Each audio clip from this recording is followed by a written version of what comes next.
El presidente interino de Venezuela llama a la movilización permanente, y convoca una huelga general para derrocar al régimen.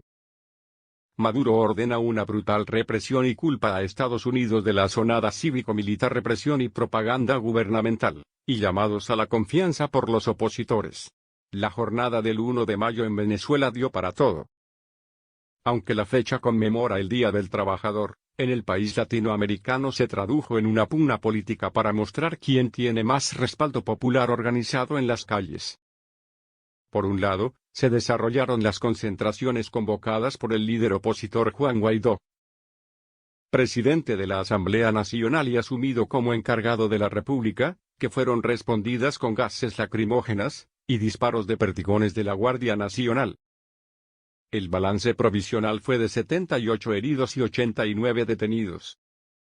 Por el otro, un chavismo que copó las calles del centro de la capital para respaldar una vez más a Nicolás Maduro, afirmando que la calidad de vida del trabajador es resguardada por la revolución bolivariana, a pesar de que el salario mínimo apenas supera los $5 mensuales, y cuya capacidad de compra es mínima por culpa de una hiperinflación superior a 1.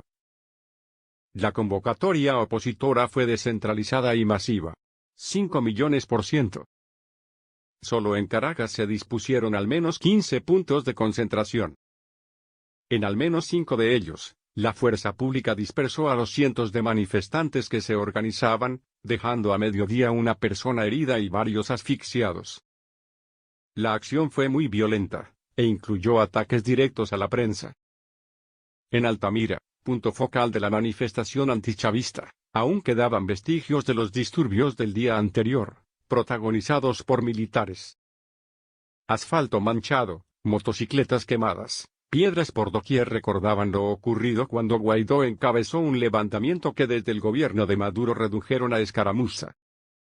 Su espíritu, sin embargo, era reivindicado por quienes continúan aspirando a un cambio de régimen.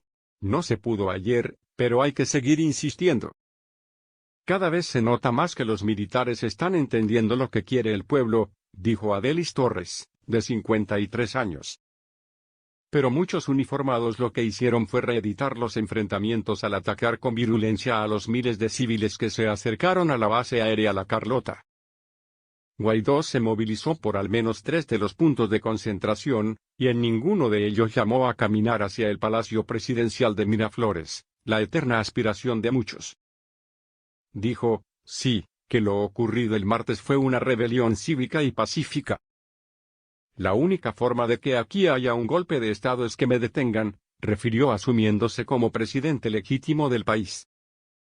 Queda claro que nos están escuchando. Hay que seguir hablándole a las Fuerzas Armadas. Insistimos en que queremos un pronunciamiento conjunto. Ayer no fueron suficientes. El presidente interino afirmó que la presión a Maduro continuará aumentando. No queremos un enfrentamiento. Por eso anunció la siguiente etapa, paros escalonados para luego concretar una huelga general de escala nacional. Todos los días a partir de ahora vamos a tener acciones de protestas hasta lograr la libertad. El régimen se va a sorprender. Hoy inicia el paro escalonado en la administración pública. Durante sus palabras, las plataformas de streaming, incluyendo YouTube, fueron bloqueadas, y su discurso no fue emitido por ningún medio de comunicación. Nada dijo Guaidó sobre los señalamientos de Estados Unidos de que se había frustrado un posible acuerdo para forzar una transición en Venezuela a partir de un pacto entre el presidente del Supremo, altos mandos militares, incluyendo al ministro de Defensa Vladimir Padrino, y los organismos de inteligencia.